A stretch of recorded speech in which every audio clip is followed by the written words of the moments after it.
What's going on, YouTubers? Guddang 775 back with another video. Today is my video review on Crackdown 3.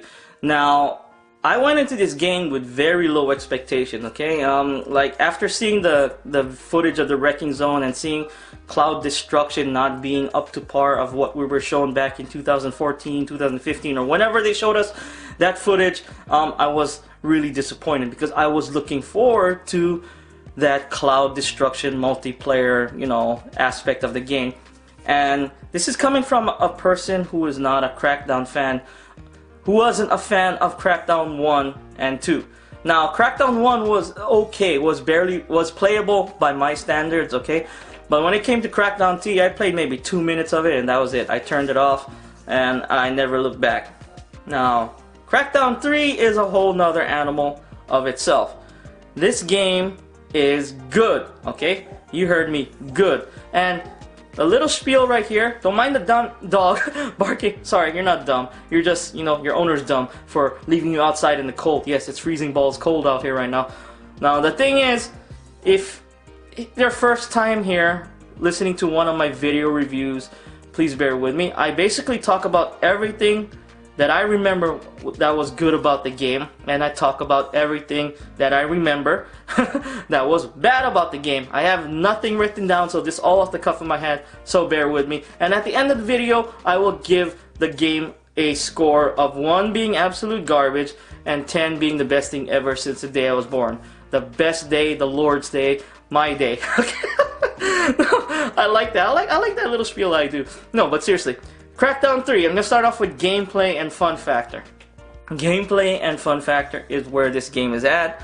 This game, I think I've had 12 hours into the campaign or close to it, and about 2 or 3, maybe 4 hours into the wrecking zone, which I got about 15 hours into the game, and that's basically how long it's going to take you to finish this game, 10 to 15 hours, depending how fast you go. If you want to do everything in this game, you could probably stretch it out. Now, I collected a bunch of orbs. Now, that's one thing I did not expect to like. Now, Crackdown 1 was orb collecting. It was okay. I mean, I played maybe an hour of Crackdown 1 and I got bored. But this game, Crackdown 3, like, you start off really weak, and you're like nothing compared to what you end up as when you get to the end game in Crackdown 3 campaign.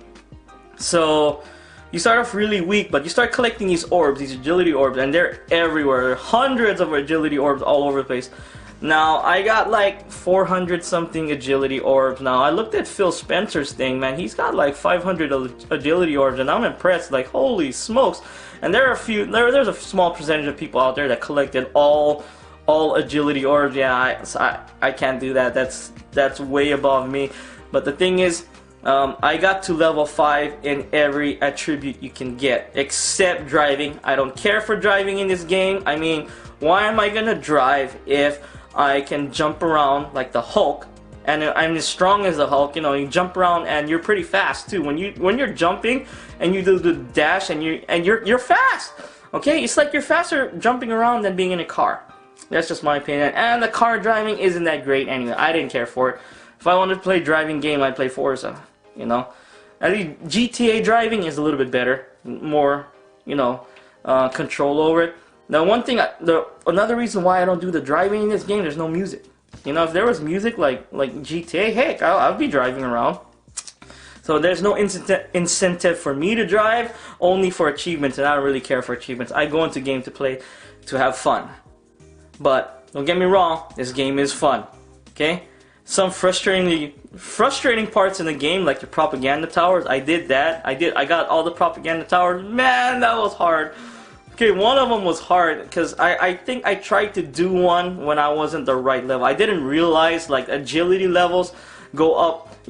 Like there were levels like a propaganda tower would have a level 3 or a level 4.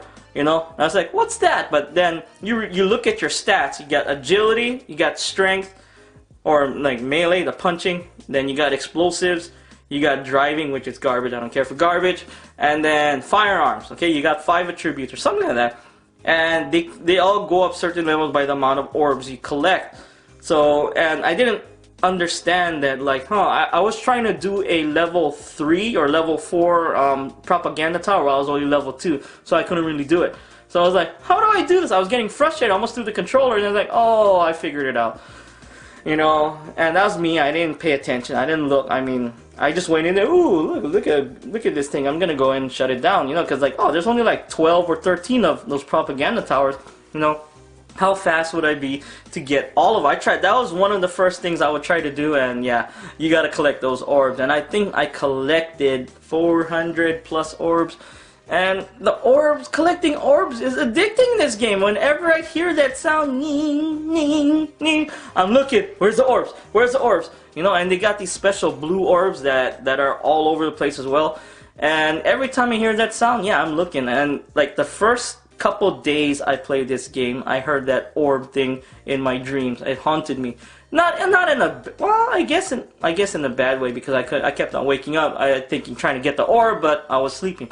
So, but the gunplay, okay, the gunplay and the melee is okay. It's cool. Kind of reminds me of Saints Row. Like, don't get me wrong, Saints Row 3 I think is still a better game than Crackdown 3, but Crackdown 3 has merits, okay? Especially Saints Row 3, that was the best in my opinion. Saints Row 4 was okay, but this is what this game feels like. Saints Row 4, you know, Saints Row 4, you got like superpowers and stuff in Saints Row 4, and it's phenomenal. This game comes close to that. Okay, this game is definitely better than Agents of Mayhem in my opinion, because I played an hour of Agents of Mayhem. I have the game and I couldn't get into it. But this game is phenomenal. I like it. Oh, good. I should say not phenomenal. People are gonna say you said it was phenomenal, and they're gonna hear my score at the end and like hypocrite. So this game is a good game.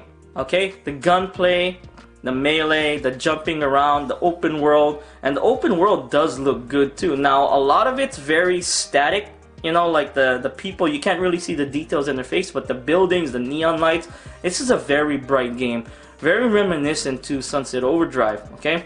This actually, the open world in this game, I think it feels bigger than Sunset Overdrive. I don't know if it feels bigger, maybe it's the same size, I don't know. It just feels bigger because the verticality of the game. I mean, you can go up so high in this game, and pretty much that's what you have to do. You just go up and up and up, and the last boss of this game is all the way up this big-ass tower. And don't get me wrong, I had fun. This game is good, but there are some glitches here and there, especially for me. I had some problems in the last level.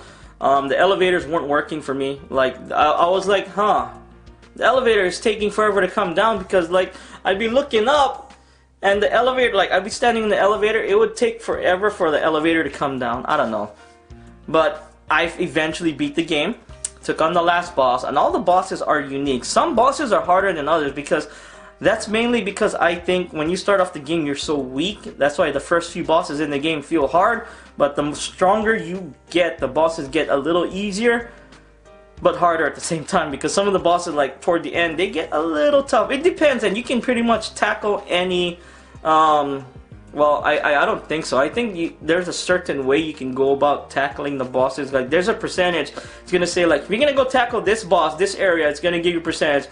What percentage? You have like a 90% chance of survival, or like a 40%. If you got the 40%, yeah, don't go there yet. You're probably gonna die. Especially if you're playing on like legendary and whatnot, you're gonna get pwned fairly quickly.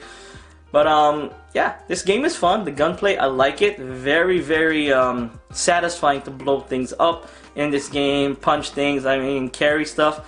And I had fun with the Crackdown 3 campaign. Now, when it comes to the Wrecking Zone, okay, I didn't think I was gonna like it, because the graphics were crap. You know, it didn't look as good as what they showed us back in 2015, 2014, or whenever they showed us. But I truly enjoyed the Wrecking Zone. I think I collected agent badges. You can collect agent badges by killing the agents and getting their badges. It's called Agent Hunter, which is basically kill confirmed. Okay, you play kill confirmed, that's Agent Hunter, but you have to use tactics when you play this game. You know, like, you have to know when, like, if they're standing above you, you blow up, I mean, you use your rocket launcher and shoot out the ground, shoot out the building under them, and they fall down to you, where you can destroy them. Okay, and a lot of people that go into Wrecking Zone, it's always a one-sided battle. It's either I'm on the losing team because I have people who don't know how to play the game, or two, I'm on the winning team where everyone on my team knows how to play the game, and the other team are just, I mean, just newbies. And there's only been a few matches where we were actually like, whoa, it's really, really close. Okay? But for the most part, you're going to get that. I think now people are starting to get better. I played a game of Wrecking Zone the other day, and that game came pretty close. I mean, and the other mode, there's two modes in Wrecking Zone, by the way. I talked about Agent Hunter, and there's Territories. Territory is basically domination. 5-on-5 domination. Now, that one had problems for me at first, but after the like 2 or 3 days, I went back to Territories Hunter. After it launched, it worked fine, and it just like domination, you got to protect your zones and whatnot. And every like every couple minutes, a new zone you know, opens up to be collected. And I think it's pretty good. I like Territories as a whole, but Agent Hunter is where it's at. If you want to have fast, quick pace, multiplayer fun, Agent Hunter is where it's at. That game goes by really fast because I think you only have to collect like 25 badges or 30 badges or something like that. Some low amount of badges, and sometimes I would collect like more than half the badges myself. I would have like 12 or 13 badges. So, so all in all, I spent around 15 hours total into this game between Wrecking Zone and the campaign. About 12 hours into the campaign and 3 hours in the Wrecking Zone. So I beat the game, and if I were to score this game, I'd have to give this game a solid 7 out of 10. Now, a lot of people are going to think, wait a minute, that's still a low score. You were talking about this game, how good this game was. Yes, it's a good game. A lot of people had different definitions of good. Like, I gave the game Elix. Okay, Elix is a fantastic, underrated game out there by the folks over at Piranha Bytes. It's like a blend of Witcher 3 and Fallout. You know, you get magic and... oh, it's more like Witcher 3 with guns. That's what it feels like to me. And a lot of people didn't care for it. I liked it. I gave it a 7 out of 10. I put 80 hours into it. Okay, I gave Anthem. I did my video review of Anthem a 7 out of 10 because of the glitches.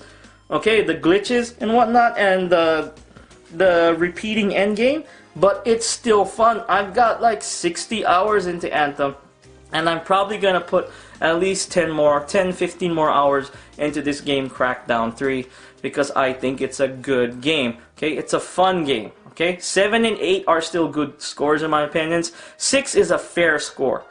5 is eh. Okay, that's when there's something wrong with the game, in my opinion. Alright. But Crackdown 3, now the other question I always get asked, is this game worth $60? And I can tell you right off the bat, for most people, okay, that's gonna buy this game, I don't think it's worth $60. I think it's worth $30 or $40. It should have been $30 or $40, very similar to State of Decay 2 price, even though State of Decay 2 is the best Xbox exclusive ever! I had to say that. I still love State of Decay 2. I mean, 300, 400 hours later, yeah, that's me, State of Decay 2. No, I had to throw that in there. But Crackdown 3 is worth $30 or $40 in my opinion. And if you're playing it on Game Pass, that's even better. Okay? $60, not so much. Let me know what you folks think about Crackdown 3. Did you like it? Yay! Did you didn't like it? Nay! You're kind of on the fence or thinking about it, playing it? Maybe? Let me know in the comments down below. It's Guddang 775. Hope you folks like this video.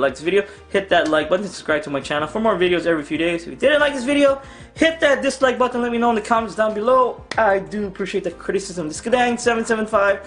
Thanks for watching. Peace out.